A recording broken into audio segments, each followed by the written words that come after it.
All right, Michael Casagrande here with John Talty. We're here to talk about Alabama football again. Another practice today. The big story, of course, Jake Coker is back. The 2-day absence, I guess it was day-and-a-half absence, was the big story. The foot injury, which Nick Saban talked about being a toe injury, he was back. The biggest takeaways from your point today?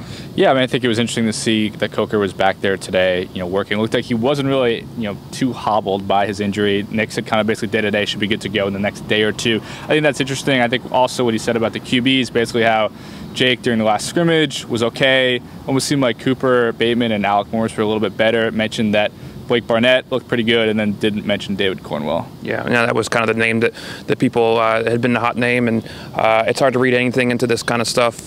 He may have just forgotten to mention it, but yeah, it was notable. And the whole week I was thinking about how much time would Coker miss, and this is a huge week in the preparation between the two scrimmages. Last year obviously was big with Blake Sims winning the job over Coker in that second scrimmage. It's kind of like they learn a lot from that first time. They apply what they did in that first scrimmage to the second one, and just game week is a week and a half away now at this point with Wisconsin. They kind of want to know. I'm sure they haven't said when, but they want to know who's going to be the guy when they start that week.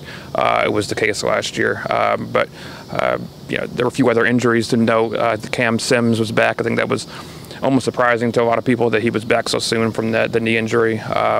Cam Robinson had a shoulder injury, but wasn't too serious. He was up there talking to us today. So I guess the big story of the day was Jake Coker.